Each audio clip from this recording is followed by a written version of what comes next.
Est-ce que c'est encore le moment d'investir sur des SCPI après tout ce que on a vu en termes de rebondissement et d'événements non attendus depuis le mois de juillet 2023, donc cet été? Eh bien, je vous propose de développer ensemble un article qui évoque cette question. Et c'est vrai que on traverse une mini-crise concernant les SCPI. On peut être amené à se poser des questions, de savoir si c'est toujours intéressant de placer son épargne sur ce support immobilier qui est réputé comme quelque chose d'assez rentable par rapport au temps que ça nécessite en termes de gestion, hein. Donc on peut arriver, si je vous le rappelle, si vous ne le savez pas, à atteindre des rendements entre 5 et 7% net de taxes de charges avant impôt. Et en plus, sur la partie impôt, si on se dirige vers des CPI au profil européen, eh bien vous pouvez minimiser cette fiscalité.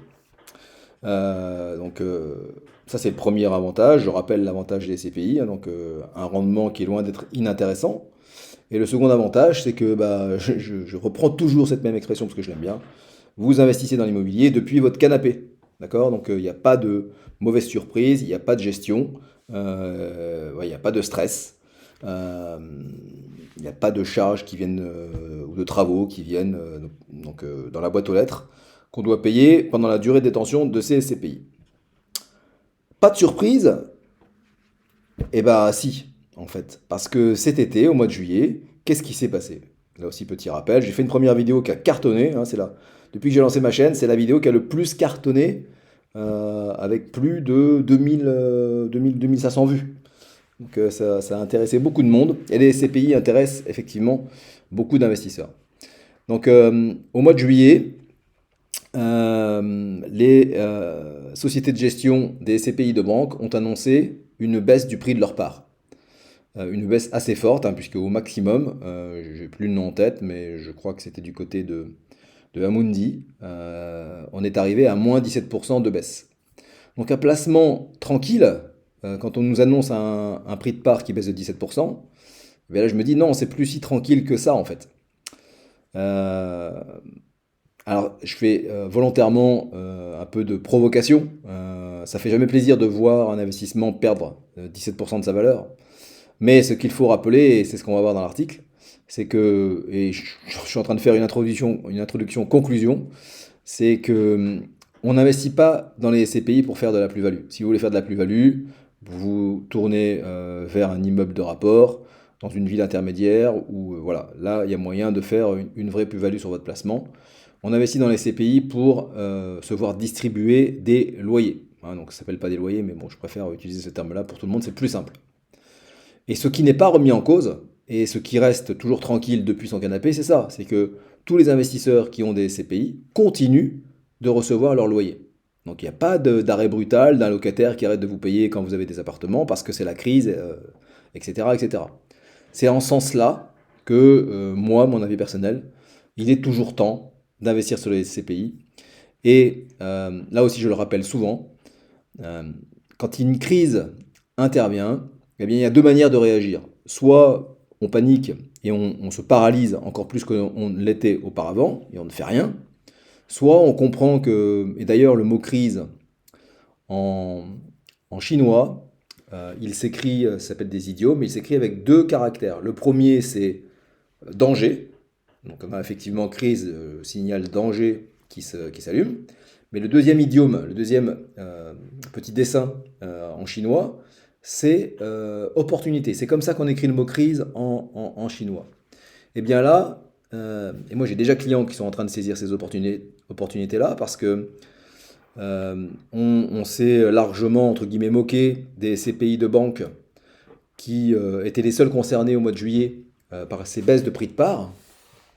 Mais quelle ne fut pas ma surprise, et la surprise de beaucoup de monde, lorsque un acteur, j'ai envie de dire presque séculaire, puisqu'ils ont plus de 55 ans d'expérience dans ce domaine-là, qui est Perial, a annoncé lui aussi une baisse de prix de ses parts. Et pas des moindres, hein, non, on avait de nos contacts assez rapprochés l'info selon laquelle PFO2 allait baisser le prix de sa part. mais on n'avait pas du tout l'info comme quoi les 4 SCPI de chez Perial allaient voir leur prix de part diminuer. Ça fait jamais plaisir, surtout sur un acteur majeur. C'est pas pour ça que Perial est devenu une mauvaise société de gestion. Il y a certainement eu des problématiques qui leur sont propres, que je ne vais pas développer ici, c'est pas le but. Moi, ce qui m'intéresse, et ce qui intéresse aussi mes clients, c'est que Perial continue à distribuer les loyers.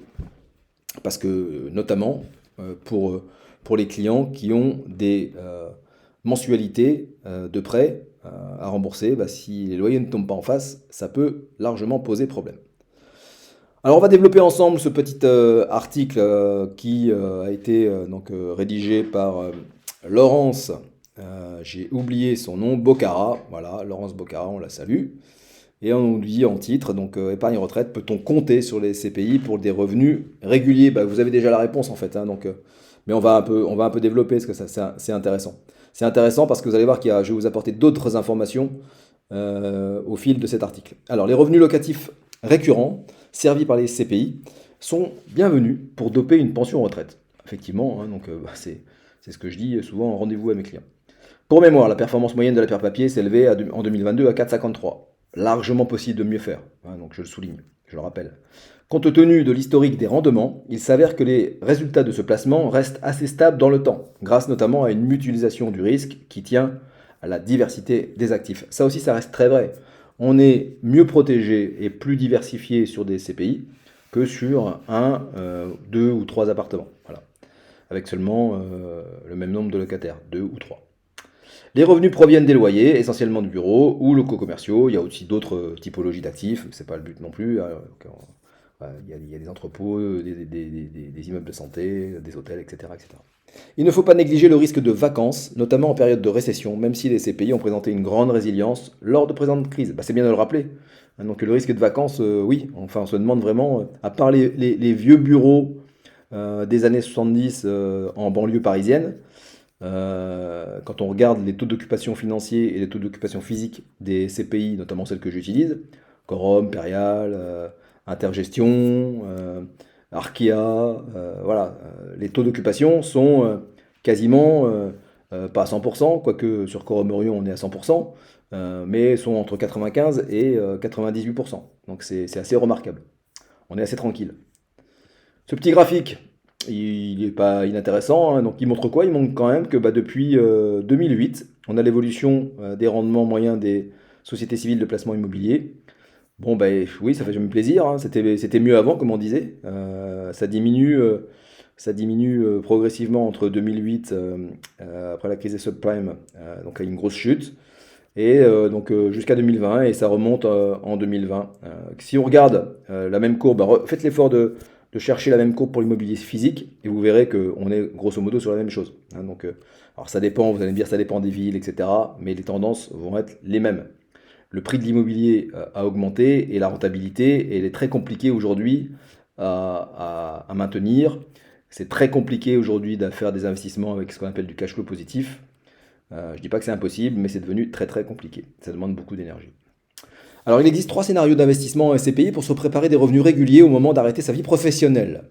Soit l'épargnant prudent décide de se constituer progressivement une épargne dans des SCPI en achetant grâce à un crédit départ 15 à 20 ans avant la retraite. Mais enfin, je veux dire, pourquoi attendre 15 à 20 ans avant la retraite? Moi, je dis souvent, autant se lancer le plus tôt possible, que ce soit dans les placements financiers ou en immobilier. C'est comme ça qu'on gagne énormément de temps. Quand on voit la puissance des intérêts composés, eh bien, si on arrive à gagner 10-15 ans, c'est énorme.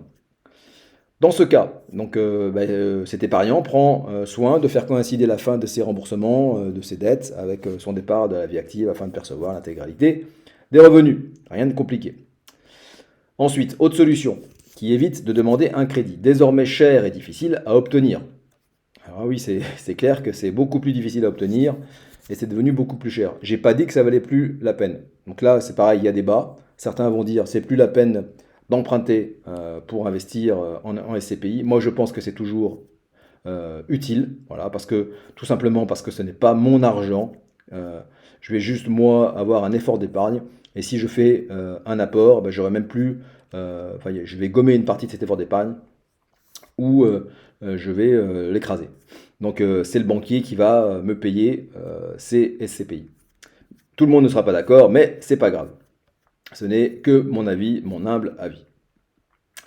Alors, donc, s'astreindre plusieurs années durant à une discipline d'épargne grâce à la mise en place des versements programmés d'un montant compatible avec sa capacité financière.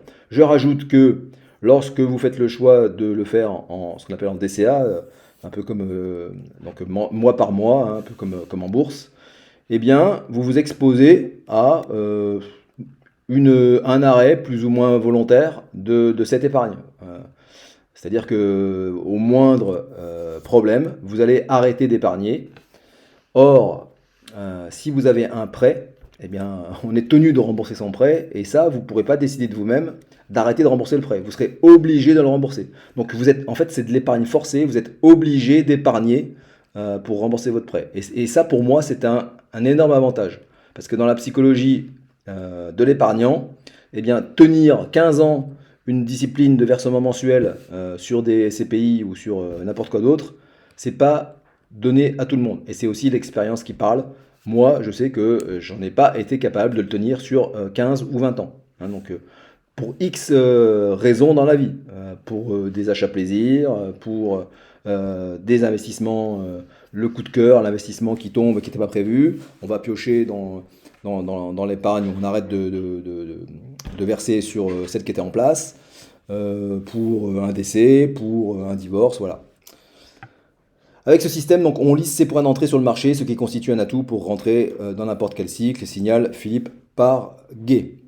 Oui, donc c'est le principe du dollar cost averaging. Mais ce n'est pas ma discipline, ce n'est pas ma stratégie préférée. Ceci dit, c'est mieux que ne rien faire. En plus, quand on investit comme ça en direct sur les CPI, il y a, je le dis tout le temps en rendez-vous, il y a quelque chose qu'il faut regarder en même temps, c'est la fiscalité. Ben là, vous allez directement vous créer des revenus fonciers. Mieux vaut encore, et c'est le dernier cas, se positionner dans une enveloppe avec des avantages fiscaux intéressants, en l'occurrence l'assurance vie. Donc ce dernier cas, donc si un retraité se retrouve avec une somme à placer, rien ne l'empêche d'acheter comptant un portefeuille diversifié de plusieurs SCPI. Alors, retraité ou jeune salarié, enfin salarié à âge moyen, pour moi 40 ans c'est jeune, qui a déjà fait son premier investissement immobilier et qui a revendu, fait une plus-value, et il veut replacer cet investissement, enfin cette plus-value, sans se remettre dans l'immobilier parce que ça fait 15-20 ans qu'il en gère, il en a ras-le-bol, je raconte un peu ma vie là en fait, et il veut le replacer ailleurs sur un placement qui est rentable et qui ne nécessite pas de temps ni de stress. Et bien là, la possibilité, donc c'est ce que nous dit l'article en tout cas, hein. Mais écoutez bien ce que je vais vous dire. Donc, portefeuille diversifié de plusieurs SCPI. Pour obtenir rapidement du rendement, il devra tenir compte d'un incontournable délai de jouissance de 4 à 6 mois, qui est le temps entre la date de souscription des parts et celle de la perception des premiers revenus. Et ça, je ne cesse de le marteler sur mes différents réseaux sociaux, notamment le groupe Facebook sur les SCPI.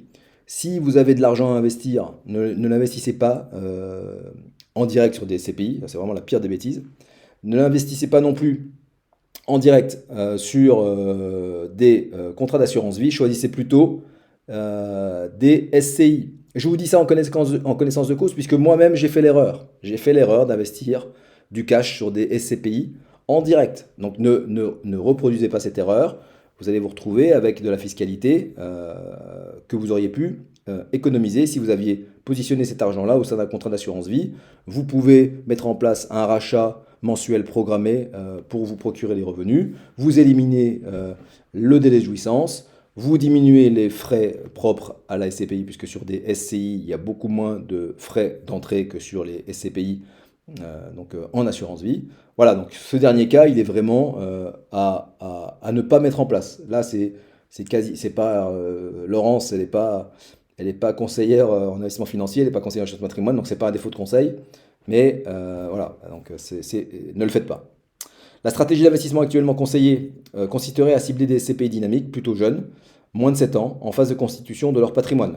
Je suis d'accord, hein, dans un portefeuille de SCPI, quand on fait 100 000 euros de SCPI à crédit par exemple, c'est bien quand même d'avoir un profil jeune dans son allocation.